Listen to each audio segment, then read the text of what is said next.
right. So, good evening, everyone. Welcome again. Well, good evening. I don't know what time it is in your time zone. We have very different time zones, but thank you as always for joining us. The name is Shanoy, and for those of you who are new here, I have been hosting this That Remote Life series, which focuses on different personnel and how they are navigating the remote life. So, as you would have known, we have already spoken to a digital nomad. We have spoken to a homeschooling advocate and online tutor. And today we are speaking to Abigail Gripshover.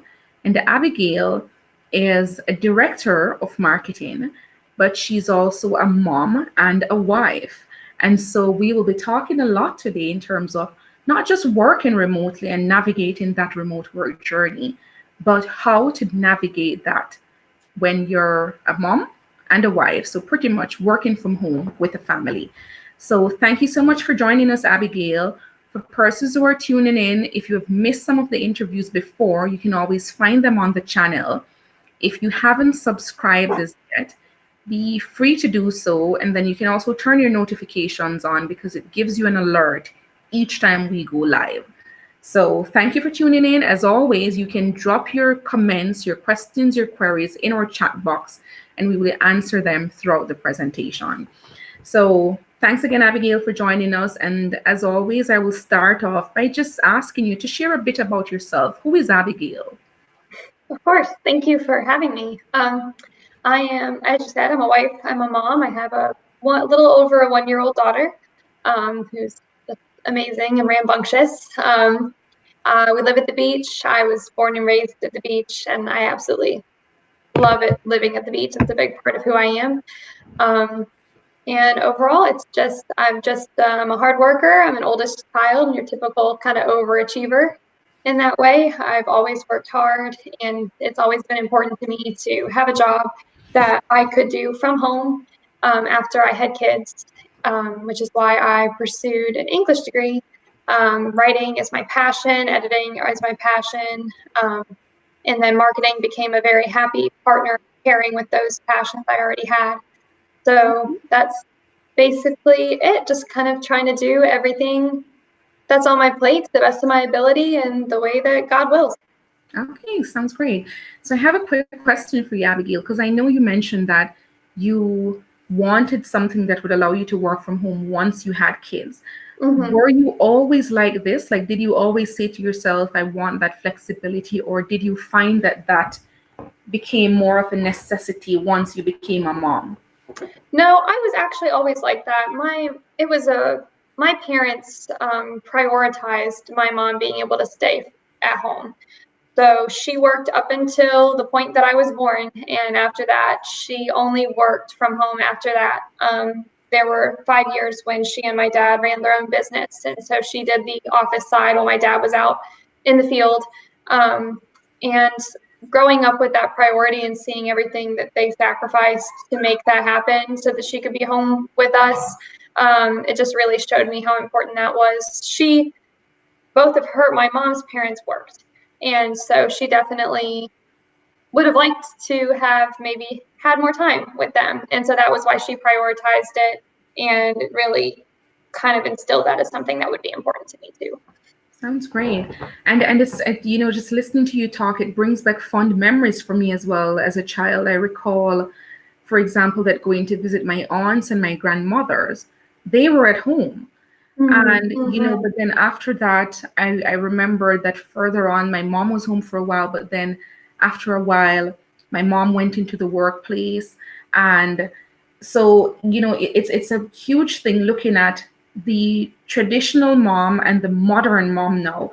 So I want to talk a bit about the difference in terms of that, because I know with our moms and maybe our grandmothers, they had very different roles.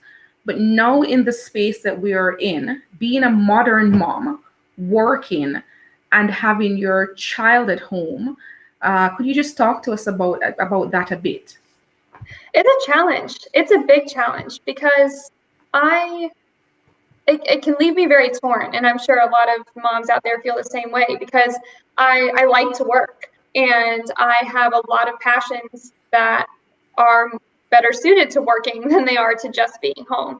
But at the same time, like I just said, it was always important to me to be able to be home. And after having my daughter, it's only made that desire even stronger to be able to be home with her. But it is a challenge because there's a lot of expectation. And I heard one working mom kind of say that one of the challenges to being a mom, working from home as a mom, is that you kind of end up having the full brunt of expectations from both sides on you at the same time. You're expected to perform at work as you should, but then you're also expected to still fulfill that role at home perfectly because you are home all day most of the time. So it can be really hard on yourself. Not even if everyone around you isn't putting those pressures on you, it's hard not to put those pressures on yourself to feel like, okay, I was home all day, but I'm falling behind on these more homemaking tasks, or things aren't going the way I wanted in my household. I'm home all day. Shouldn't I be able to stay on top of that? But then you have to remind yourself, well, you're home, but you're at work too. You're not just at home. So if everything at home was going perfectly, you probably aren't working enough. So, it's definitely, there's a lot of pressure on moms right now. There's always been a lot of pressure on moms, but especially now, I feel like all moms, even moms that are stay-at-home moms, are expected to have a side hustle or something. There's not a lot of respect out there for moms just staying at home and not doing something in addition to that, which only continues to up the ante for all of the moms that were already trying to balance everything, and it's like working and being at home at the same time too. So it's tricky, but I think most of all, it's a battle you have to kind of fight within yourself, because ultimately the world's always going to have expectations. Okay, sounds good. And I like that you raise a point about it is about how you are also viewing yourself in the process, because I find sometimes as women we put lots of pressure on ourselves. We need to look a certain way. We need to be acting this way as mothers. We need to be acting this way as wives. And so I really like that you touched on that. And so now more than ever though, like with all that's happening with COVID-19, maybe now is the time when people are probably now seeing just how much work from home moms deal with, right? Uh-oh. Looks like we've lost Shanoy. I'll just speak to that point that she was bringing up real quick until she comes back. Oh, there she is. Yeah, sorry. I don't know what Okay. happened. So now people more than likely they're having to navigate the curve of seeing, now people are more at home. They have their kids there with them. They're still connecting with their workplaces remotely. So I think now people are in the space to kind of experience what it is like as a work from home mom. But as someone who has been doing it for a little while, let's talk a little bit about balance and how you seek to achieve that, or how close you're getting to achieving that. Yeah, so it's kind of been a progression for us. When I started in this position, I started in this position when it was just my husband and I, and we didn't have our daughter yet. And I started as an independent contractor for the company that I now work for. So that was part-time, and it was just him and I. And so I was doing that in addition to some other things, and it was no problem. Fast forward to trying to manage doing it full-time from home with our daughter, pretty newly postpartum still. That was a challenge. And to fit in the work that I needed to get done, I had to be really creative. And one of the most important things when it comes to balance, which was your question, is especially when you're with a spouse, you need to be constantly having the conversation about, are you getting enough done? What's falling behind that really shouldn't be falling behind, not only in work, but also in your personal lives? And what can you change to make it all fit? Because if you are working from home as a family and you do have a spouse, it's not just you and your kids, you've got to approach it as a team, or it's not going to work. So for us right now, that looks like my husband is actually a full-time student. That was a big change that we made to accommodate it. Him working full-time out of the house with me working full-time in the house, it got to a point where we couldn't. It was just impossible to get it all done. So we kind of reevaluated what our long-term goals were, and now he's back in school. So that gives him flexibility to help out with our daughter more and to watch her. And ever since COVID happened, we've been having to make it so that we kind of divide up days.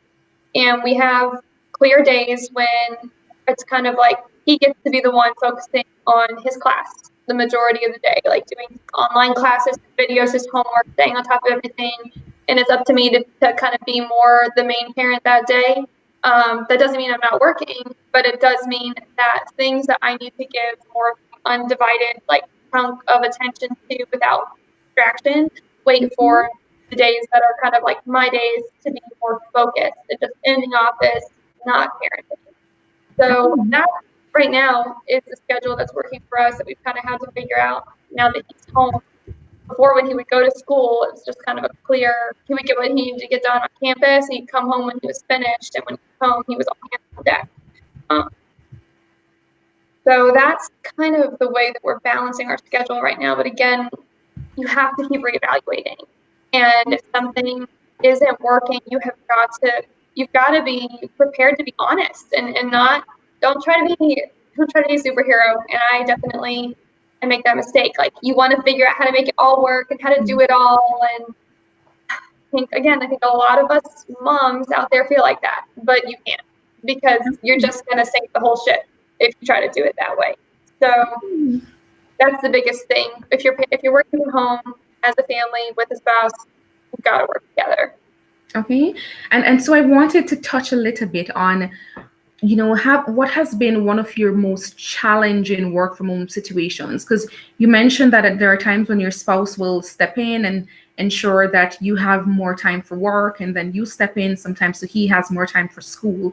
Mm-hmm. But what would you say has been one of your worst experiences? Like, have you ever had a day where you've had to have baby like this and be doing your work and that sort of stuff? Just talk us a little bit through that. Yeah, I can think of 3 specific examples that were kind of those classic crazy moments that you're hearing a lot of people share right now since everybody's working from home. But that first year of my daughter after my daughter was born, my husband was working full-time out of the house. And so there was one day when I was on a conference call. I was feeding my daughter, propped up in the little chair, and I was pumping all at the same time. So that was an exciting day. There was another time when my daughter kind of went through a nap strike, and she would only nap on somebody, and she was miserable if she didn't get the nap. So I'd go in her room at nap time, and I'd rock her to sleep, get her sleeping on me. I'd have my laptop down next to me, and as soon as she'd fall asleep, I'd reach down and I'd balance my laptop on the rocking chair. I'd work there with her sleeping on me, and I could get in a couple hours of work as long as I didn't have to shift too much. Sounds good. And then more recently, we had a bit of a creative situation. I had a call that I could not reschedule that I really needed silence for. And it ended up lining up at the same time that my husband needed to leave for class before everyone was working and going to school remotely. And we couldn't figure out how that was going to work. So what we ended up doing was he waited till the very last minute to leave, kept my daughter happy, and then he got in his car with my daughter in the car seat, and he drove, and I followed him in my car so I could finish the call in silence in my car, and followed him to school. And then when we got to his school, we switched and put her back in my car, and I drove back home.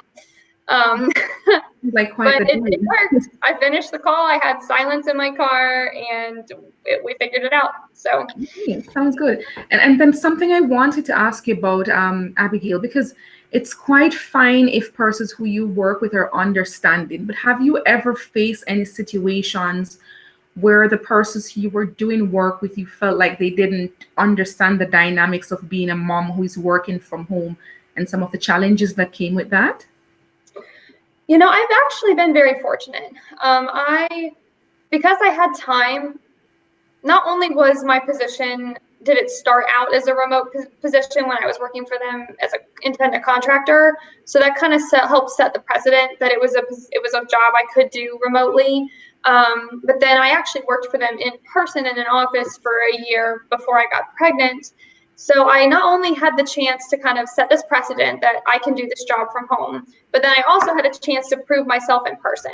So they were able to get a sense of me and see what my work ethic was, and kind of get a sense of how I approached work, how it was important to me, the value I brought to the company, which was really helpful. So when it came time for me to kind of work remotely again, I had already proven my value.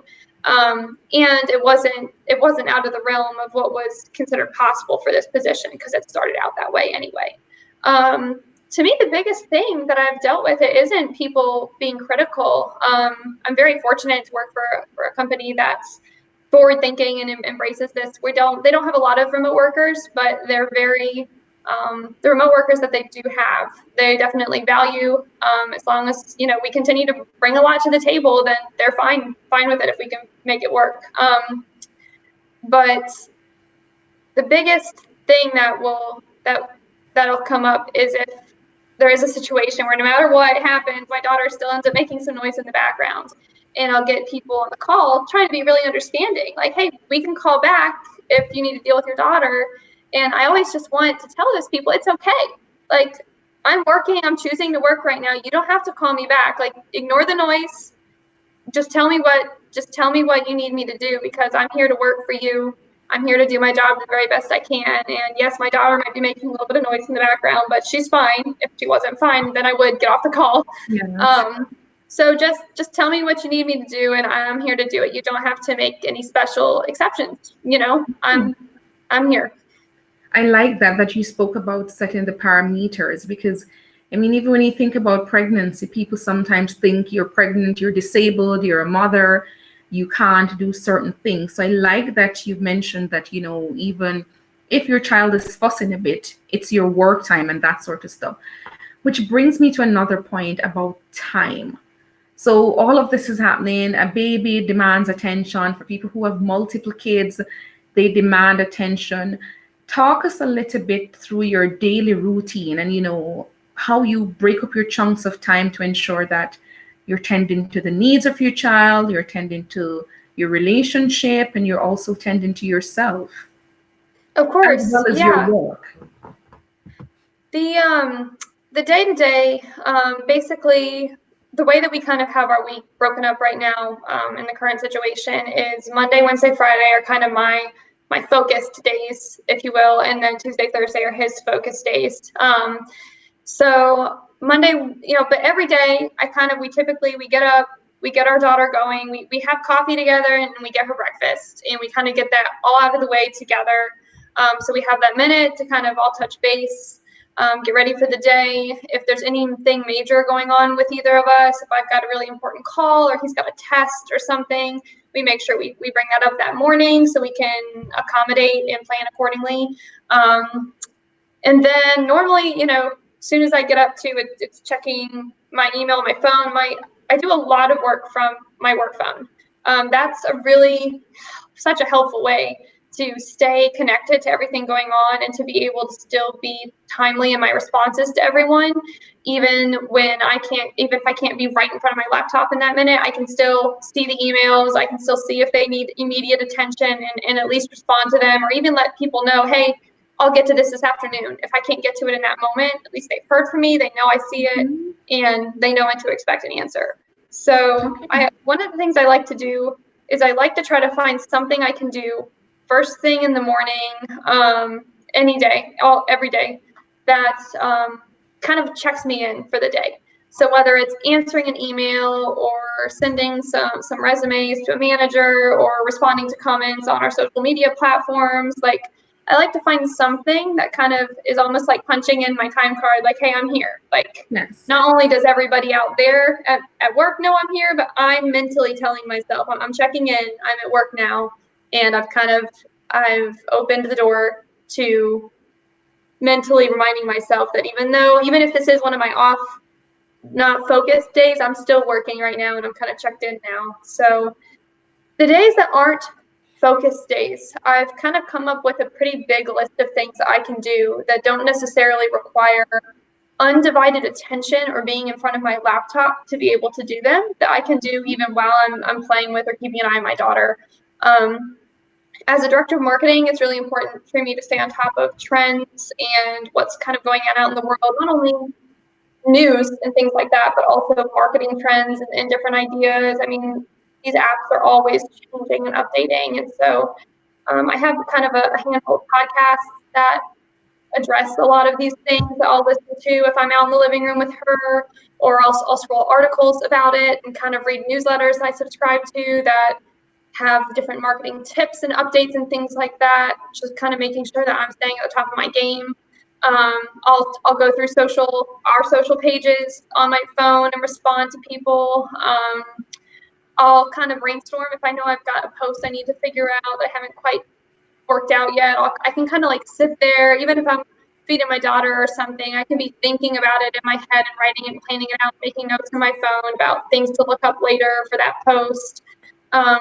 So those are all kind of things where if I'm sitting there and I can't be focused in front of my computer, it's all stuff I can keep doing that does need to happen for me to do my job well, but that I can do while I'm doing other things. So that's a big thing that I kind of go to on those kind of days that are my focus days. On my focus days, it's sitting down and working on the bigger projects. It's the actual writing of the articles that sound a lot better when you have the time to sit down and actually focus on what you're writing. And some of the more heavy planning, if I can tell that there's been a little bit of a lull in some of my posts or my engagement is down, it's kind of like going and really digging into, okay, why are people not interacting as much as they were last week? What can I change? What can I do? What are some fresh ideas I can experiment with? Or graphic design, different designing things for these different platforms can be time consuming and definitely needs to be done on a computer. So those are kind of the things that I'll tackle on the days that are more my focus days. You know, it kind of always starts with the emails. You got to put out the fires first, and then you kind of can go on to the other things. All right, thank you. And so I wanted to find out, so you're in the marketing sector. Is it like all of your job functions are things that you can do online, or do you have instances where you're going out and about? And then how do you navigate that as a mom to a young child as well? Yeah, currently, like with my current role, it's all stuff that I do online.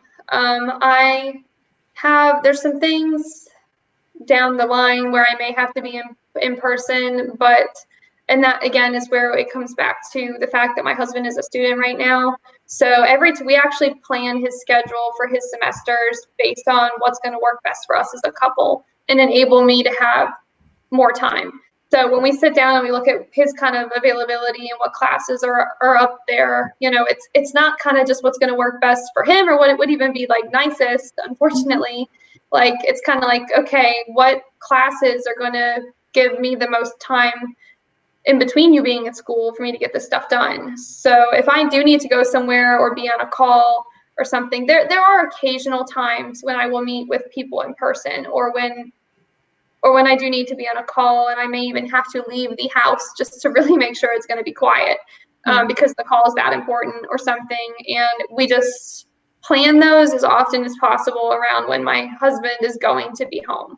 I have family that is sometimes in the area. So there have been times where worst case scenario, we cannot figure it out ourselves when I am able to drop her off with them.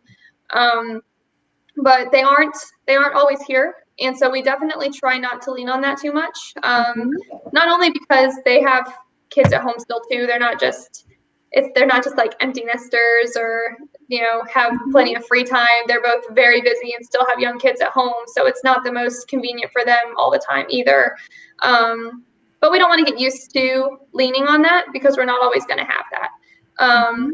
Not only because they're not around all the time, but because down the road, there's a good chance we will not be in the area anymore. So we need to get used to figuring out how to handle this ourselves. Okay. All right. It's funny because I see a question coming and I'm going to bring it up. It's from Mick. And I was about to ask in terms of how you manage distractions. And he's asking, being a single father of a 5-year-old, I find it difficult sometimes to keep track of time. What tips do you have on balancing time with a child and work where you have tight deadlines? Of course. Yeah. Deadlines are kind of any deadlines or major projects that have a timeline are the things that you have got to prioritize and plan everything around. So if you have got a tight deadline coming up and you know that you've got either kids events or that your child just needs a lot of attention during the day and you can't count on that time, that's when you're going to have to prepare, like stock up on that coffee, get some snacks. Like you might have to pull some really late nights or some really early mornings to put in that work when your child is asleep and doesn't need your immediate attention in order to get that stuff done. Those are also the times when, unfortunately, you may have to allow for things in greater excess than you normally would. So if your kid really likes a certain TV show and you're fine with him watching that TV show, but maybe you normally limit it to one episode or something, if you've got a tight deadline and you need to get through it and you are running behind, it might be the time to let him watch a couple extra episodes of that TV show. I mean, I know there's a lot of pressure on parents right now to be, to basically be magic, like feed your kids perfect, healthy food and never let them look at screens. And I'm a big believer in limiting screen time. Don't get me wrong, but I also think in the grand scheme of things, it's going to be a lot worse for your whole family if you don't finish that deadline and something happens to your work than if your child watches a few extra episodes of his TV show that day. I mean, you kind of just have to put those things in perspective. Unfortunately, it does mean things might not be ideal, but if things like that can help make ends meet, then that's what you got to do. And I like that you are very frank in terms of that, because I know that mom guilt and dad guilt is real. Everyone will tell you, oh, don't let your child watch too much TV, don't let your child do too much, and you feel simply horrible because you're trying to meet the deadline and you're saying, okay, you love Peppa Pig, watch several episodes of Peppa Pig.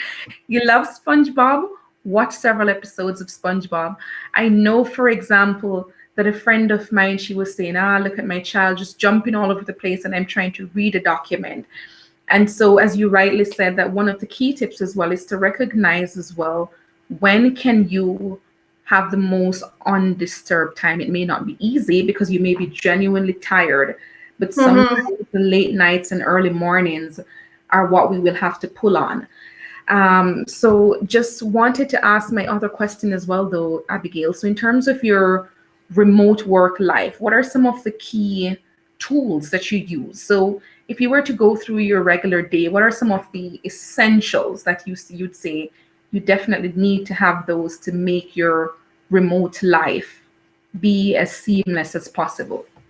Yeah, of course. I already mentioned that having a work phone, the company I work for provides me with this phone.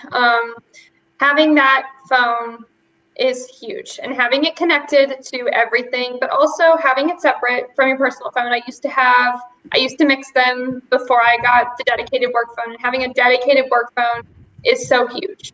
Because that way, if you're getting dings and notifications, you know which ones are the important ones. Like, you don't want to be staring at your personal phone all day, especially if you're trying to work. That's only going to be a distraction. And if it's all combined in the same device, it's so easy to get sidetracked and get down that rabbit hole, scrolling through things that don't matter. But if it's separated, and if you are on your work phone and the only stuff on your work phone is work-related things, you can't get down a Pinterest rabbit hole or Facebook rabbit hole. It's just work stuff on your work phone. That's really helpful, because then if you're sitting there staring at your work phone only, it's kind of like, okay, what can I do right now in this moment to wrap up something that's a loose end, or to learn a little something about this upcoming post I really want to work on. So I think having a designated work phone, if you can do it, and most companies, I think, are definitely, especially if you have a position where you have to be making calls to other people, it's very common to be provided with a work phone, and if you don't have one, to ask for one, especially if you're making calls for work. That is huge. I would be looking at having my work phone to get the stuff done. Laptop, that is always charged. You got to make sure you charge that laptop the night before. When you go to sleep, plug it in so that the next day, if you suddenly get an email and you suddenly need to dash something out for somebody that you weren't expecting, but your daughter or your son is also needing attention, you've got to be able to grab that laptop and have it in your lap, while you're balancing parenting and be able to get that done. So a laptop that's reliable and that has a really good charge that can hold all day if you need it to is also huge. Beyond that, I mean, having even just like basic stuff, like having headphones can be really helpful when I am trying to tune out the baby noise and having trouble focusing. I'm trying to focus, but I can't ignore that it sounds like there's stuff going on out there. Sometimes you have to pop in those headphones and turn up that music so that you don't hear it and you can be focused on your work. I mean, really, those three things, other than a reliable internet connection, those are huge. Those are huge. All right, sounds good. And so I will just drop those tips on the screen here. And then just without going too much in terms of what your particular company does, are there specific software that you'd mention as a part of the essentials? Is it that you communicate just through email, or do you have remote workload management or task management software that you use? Yeah, so our company is on Microsoft 365, so it's the basic Outlook and what comes with that. For myself, for planning out posts and things that I want to work on, I use Asana. I also use Buffer a lot. Buffer has you can schedule and publish social posts through Buffer. And so that's really helpful in those days when for a fact you're going to be too busy around the time when maybe you want to post. There's posts that you have to go in and do at that time, but most posts can be scheduled plenty ahead of time, and Buffer has a great platform for that. Things like Canva and Pablo by Buffer are really great tools for throwing together a design for your social platforms quickly. If you don't have time to sit down and design it from scratch, Canva and Pablo by Buffer also are great resources to create professional looking graphics quickly. And that can be a huge time saver. Otherwise, I use the Adobe Creative Suite. Hey, sounds good. And so we've been talking a lot about, working and your child and that sort of stuff. But of course, you're also a wife. So we want to talk about making time for your loved one. So with all of that, you have the baby, you're there working throughout the day, and your husband is going to school as well, and you're trying to shift around in terms of who is taking care of the child at different points. When does Abigail make time to spend with her spouse? That is a good question, and that is something that I have to be honest, it's something we're still working on, especially since he's shifted over to being a student. That's a really different adjustment for us from him working. He's been working full time since we've been married. So he's a student again now, and so that's been kind of a shift. And it's been harder since COVID happened. We thought that was going to make it a little easier to have him home all the time and not even having to go to class at all, but it actually made it a little bit more difficult because now we both kind of always feel like we have more we need to be doing for school or for work. So, I mean, right now, like I said, we always have our coffee first thing in the morning together with our daughter, and unless either of us has something really pressing, we really try to make that no distractions time, even if it's just half an hour of making coffee and having it together. That can really go a long way. At least we've had time to look at each other in the morning and say hello. Otherwise, right now, honestly, it's a lot of TV shows at night that we can connect over. We both have so much on our plates right now during the week. When she's finally in bed and the kitchen is clean and the toys are clean, we're normally both just so beat and just ready to kind of zone out a little bit before sometimes we both even go back to doing more work after watching a TV show or two, So a lot of times it's that we just finished rewatching The Office, watching The Man in the High Tower now. So we like to follow TV shows, find ones that we both have some interest in, and gives us a chance to kind of just laugh and decompress together. Another big thing we've implemented now that he is home all the time is family walks. So instead of a more designated lunch break, we'll try to always go for a decent walk as a family together. outside. And again, I always bring my work phone with me, but we try to make it around a time when I'm most likely to have the least distractions, so that we can just have that be focused time to talk about what's going on during the day and what's coming up. So those are the big things right now. But we really want to work on adding more in, especially having more established date nights once we're allowed to go out to date night again. Sounds good. Yeah. Okay, so a key tip I've gotten, because you mentioned as well, one of the main things is that, of course, you need to take a break and that sort of stuff. And I like that you mentioned just even TV, going for walks, etc. I'm noting that your door is closed. And one of the tips that I've received about working from home, even if it's not with a child, is to have a dedicated work area.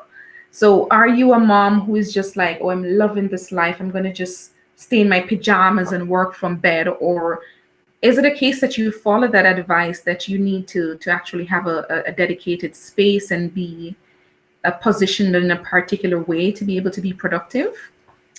I think everybody knows themselves, and I think everybody has days. I have days where I wake up and my mind is just on from the moment I wake up, and I could be sitting in the living room in sweatpants or in the office in professional dress, and I'm going to be equally productive. I just woke up in the right mindset. And then you have your other days where you really need that physical reminder that you're at work. It's a structured time, and even though your brain might be distracted, you've got to pay attention. So I definitely, having this designated workspace is new for us this year. Also, we recently moved. We didn't have this in our previous house.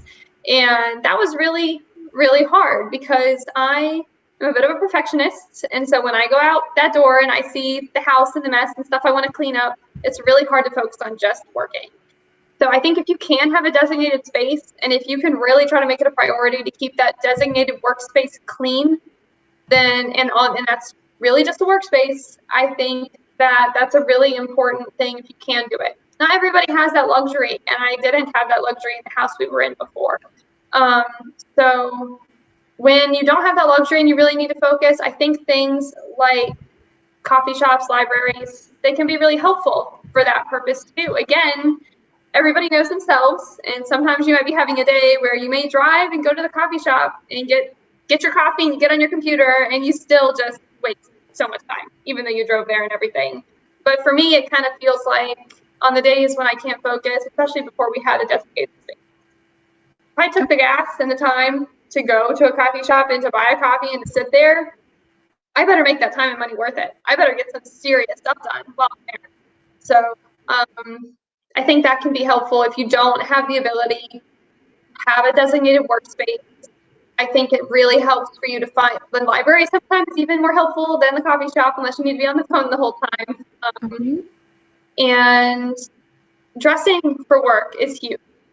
Again, there are days. I'm not saying I dress professional every day, but the more often that I do it, the more I keep wanting to do it, because it really does mentally say it's work time. Like, I think when you work from home, it can be really easy to slip into treating your job a little bit more casually than you should. It's an easy temptation because you can kind of roll out of bed and work. I mean, but just because you work from home doesn't mean that what you're doing is any less important than what you'd be doing if you went into an office. Yes. And it's important to remind yourself of that.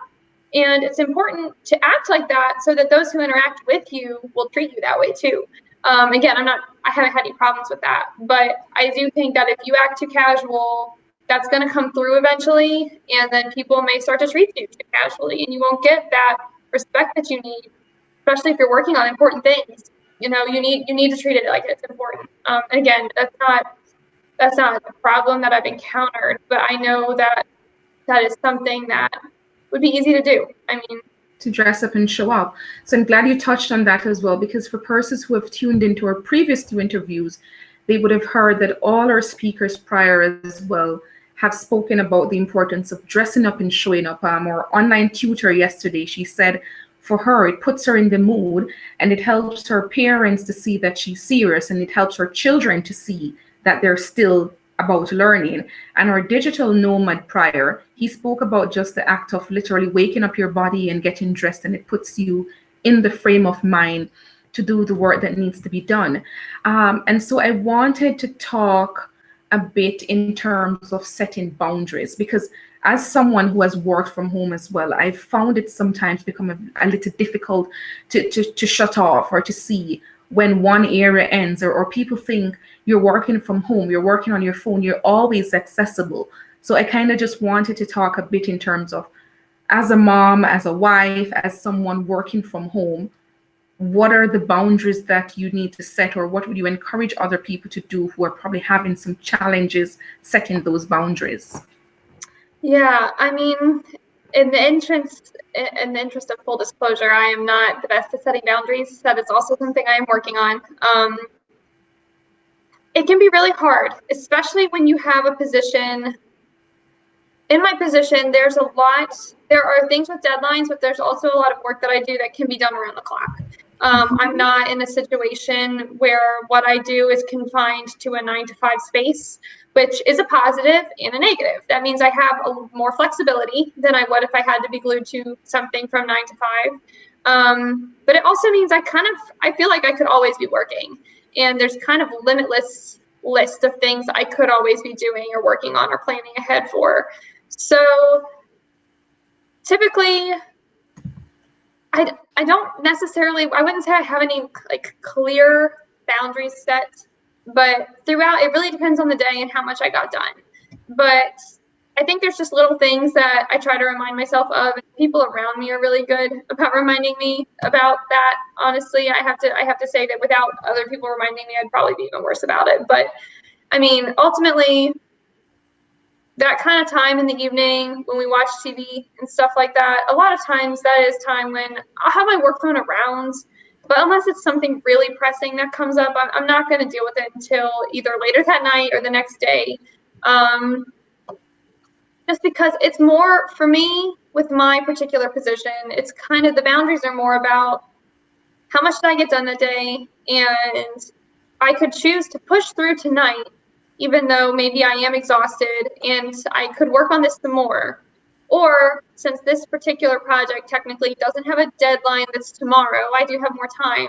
I could choose to just rest and mentally give myself a break tonight and show up and wake up better tomorrow for taking a little bit of rest. So I think for my particular position that I have, my boundaries come more in like really evaluating how to get the most out of every day. And if some days that means a little less work for the sake of a little more rest, that just makes me able to do even more work the next day better. So I think you really have to be honest with checking in with yourself when it comes to that. Again, I have a lot of flexibility in my position. So that would be harder to do if you had a more strict 9 to 5. If you had that, you would have the advantage of when you're off work, you're just done. Like no one's expecting you to be working after 5. And if you don't have to, I think if you have got a position where it's in your job description from 9 to 5, you are working and you have to be available on your computer working the entire time. Maybe you're sales, maybe you're doing calls, maybe you're doing something where you do literally work from 9 to 5. Then turn your phone off. Like, don't let people get used to hearing from you after a certain time. Like if you know that typically maybe there's a buffer, maybe like till 6 or 7, maybe you've got people in a couple different time zones and emails trickle in, that's fine. But decide on a time when you can just turn everything off and walk away from it so that you can have that balance. If they're expecting you, even though you're working from home, to still keep a very strict schedule as if you were in an office, then treat it like you left the office. Don't make yourself do both. Very solid advice. So I see Mick is asking here, how is the 1 minute rule applicable to managing chores while working from home? Mick, before we go into that, do you mean the rule that says if something comes up, you should do it within 1 minute or as soon as possible? You can type yes to let us know. But if you're familiar, Abigail, he's asking, how is the 1 minute rule applicable to managing chores while working from home? Yeah, now I'm not entirely, I've heard something, I don't know if this is what he means. I've heard the concept that if something takes a minute or less, you should just do it. Yes. And I'm assuming that that's what he's referring to. So at home, I mean, while working from home, when it comes to a minute or less, again, I think it's all going to depend on the day. I think you're going to have days where you're on top of everything that has a pressing deadline. You're still working, but you do have the ability to do a little bit more. And maybe on those days when things are a little bit more under control, or maybe you're even ahead because you worked extra the day before, I'd say, if you've got an extra 5 minutes, or, if you can load the dishwasher in 5 minutes, then go ahead and do it. But there are days that we've all had where even something that takes less than a minute is a minute that's going away from something that's pressing on you that you've got to go take care of. So there's going to be days when everything gets out of control. And there's going to be other days where you finally catch up on everything that got out of control. An unfortunate part of working from home has been how out of control things can get very quickly, especially right now, since all three of us are in the house all the time. That's three people at home all day that are cooking, eating, making messes. And we sometimes, honestly, for us, it's a lot of it can be an hour at the end of every night cleaning everything up to get on top of it all. I mean, I go to bed with the kitchen as clean as it is possible to get it that night without being completely exhausted and up forever. So it's all about keeping on top of everything. Okay. But I think the 1 minute rule could be really helpful in that situation, though, again, if you've got the time. But if you don't have the time, I mean, if you've got somebody on the phone, maybe it would take you less than a minute to take the trash out, but that's going to make you sound odd on your phone call, or you're mid-flow in a sentence in your mind. Just set it aside and take 5 minutes instead at the end of the day to do all the 1 minute things you weren't able to get to. I mean, again, it's going to depend a lot on your role in the day that you're having. Yes, that's true. And so I'd like to add a bit to that as well, because some of the times, some of the tasks you can schedule. Obviously, if you have a washing machine, for example, you can have that running while you're doing certain meetings. But I had a very hilarious encounter recently where I was on a meeting with someone and they had their washing machine going. And at the exact time in the meeting, the machine finished the cycle. So there was this loud beep that went off in the online session we were having. So you may want to probably delay that chore or try to do the meeting at a different time. So that's a very interesting dynamic. Something else that I would say in terms of the chores as well is to really focus on things. Sometimes one of the things I've learned from Eat That Frog, that's what the book is called. It says that you should focus on some of your biggest tasks and do them when you're at your best. So if you're a morning person, get on with it and get that biggest task out of the way. So yeah, that's a way in terms of how you can balance your chores and balance your workload and that sort of stuff. But one more thing I wanted to talk to you about, Abigail, and I've had lots of moms say it as well. So you're working from home now. I mean, some people had a choice. Some people are now forced into it. And now you've become, it's almost like you're incessantly in front of your digital devices. You're in front of your laptop a lot. You're in front of your phone a lot. You're taking phone calls a lot. You're looking at screens a lot. And it's something I'd like to call the digital disconnect. How difficult or how easy is that for you? Because I had one parent, for example, who said they find that they have to stop at a very long time before, because it's like their body is so wound up. Even when they're in bed, they're tempted to still be going over some stuff that they need to be doing for the next day. So how do you kind of disconnect that when you're done, and allow yourself to rest until you restart the next day? I mean, honestly, that's part of where TV comes in. I mean, it's just it's honestly a personality thing too. I think that some people with their personalities are it's easier for them to put things in clear boxes and to disconnect without any feelings of guilt or even just nagging of wanting to figure something out.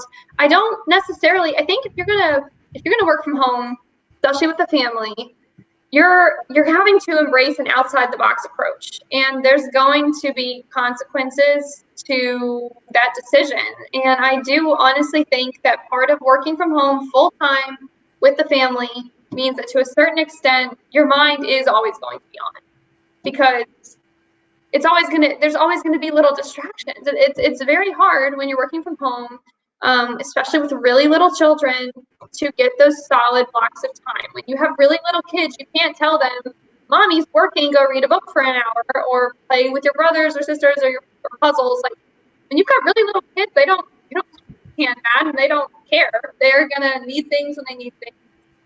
So honestly, I think sometimes when I'm laying in bed thinking about all this stuff before I fall asleep, that's not always a bad thing for me. Sometimes that's kind of like helps me get set up for the next day. Sometimes I get some really good ideas about things I want to do.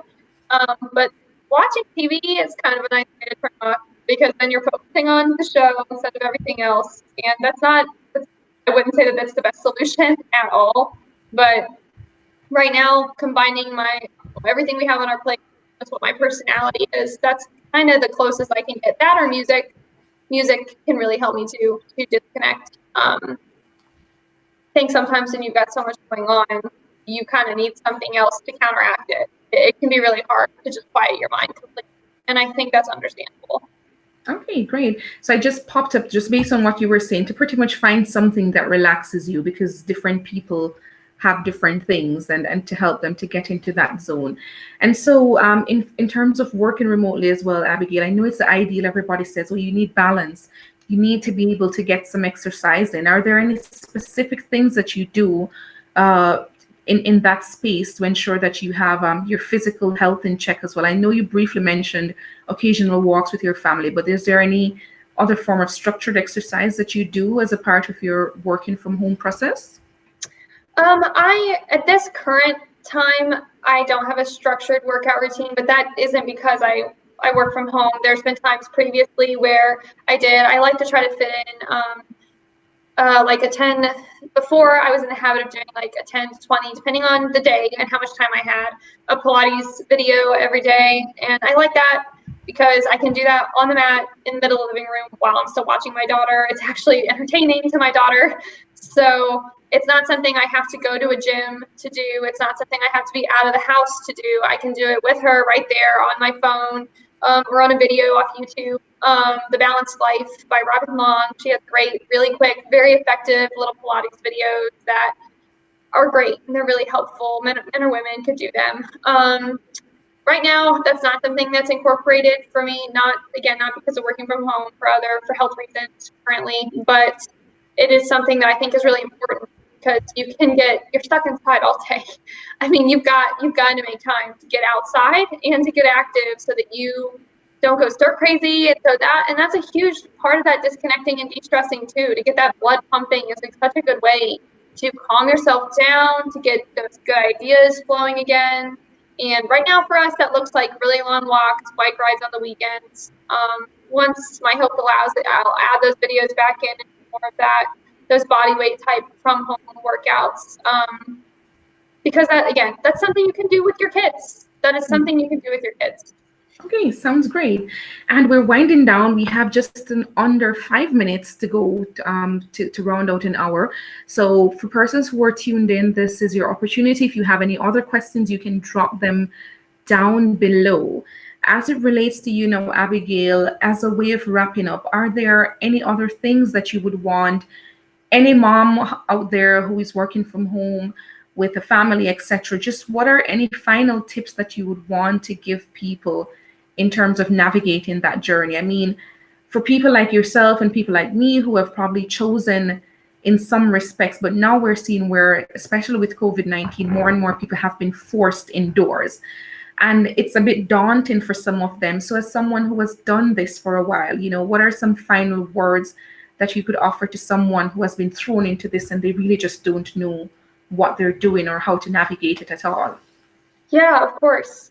I think the number one tip I'd give somebody that's been thrown into this situation is to take time to sit down and write down the priorities clearly and actually physically list them somewhere, whether that's written in a notebook or in an email to yourself, somewhere. Having that list that you can go to when your mind is kind of just scattered and you don't even know what to start on because you feel so overwhelmed. Just that way you can look at that list, you can see it written out. That can kind of help you be like, okay, I know that these two things up here are the priorities and these are not. And that gives you something to just start with right away. That's huge when you've been thrown into this, because I think it's extremely overwhelming to sit down in front of your computer with this full weight of your job and be like, where in the world do I start? Like, you don't, especially if you are in a situation where you don't necessarily have somebody checking in on you all day long or in your office next to you, like, hey, we're doing this and this and this. If you're more of a solo worker, or your job is more independent and solo, you're not working in a team with other people who are constantly checking in on you, you've got to have a list to start with. And sometimes making a list at the beginning and end of every day, if you need it, to really keep things structured. So you stop, and then you come right back the next day and you just start right back on that list again. That would be the biggest first tip. I mean, additionally, it would just be to be honest with yourself, have those conversations with your family. Like I said before, don't try to be a superhero and figure it all out on your own, because it is not going to work. Believe me, I have tried too many times to be the superhero, and it doesn't work. Have those conversations, be honest with yourself, be honest with your family. If you're trying something that's just not working, then talk about it and figure out the solutions. And don't be afraid to keep trying different things. You might try a schedule for a couple days, and on paper it looks perfect, but in practice it's horrible. And that's fine. Just try to find a new schedule. Like, just keep reevaluating so that you can figure it out. And then number 3 would be, especially if you're used to being able to leave the house, get outside.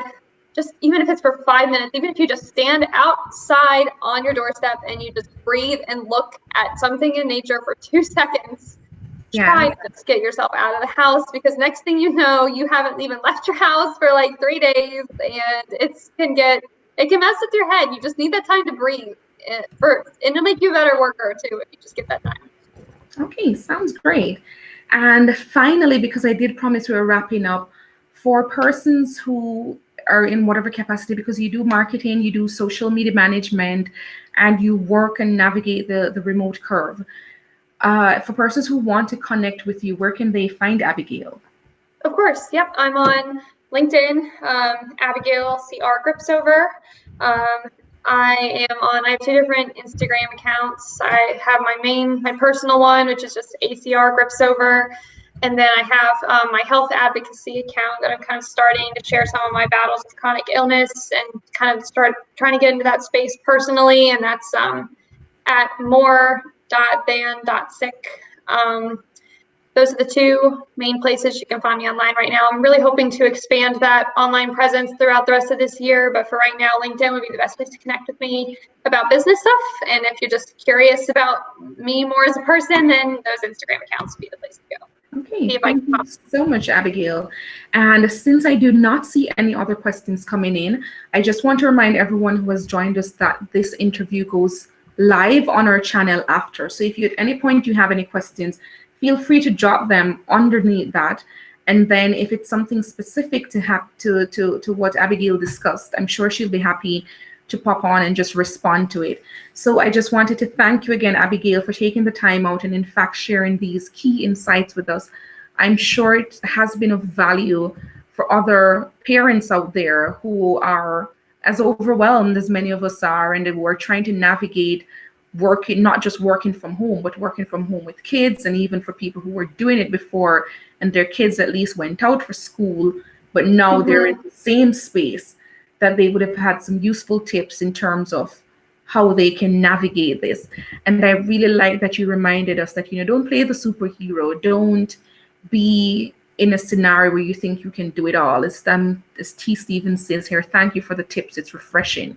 Yeah, you're welcome. Yes, so thank you so much, Abigail. And for everyone who is watching, if you haven't already subscribed, please do so. And when you turn the notifications on, you will see when we go live, because we have another interview coming up.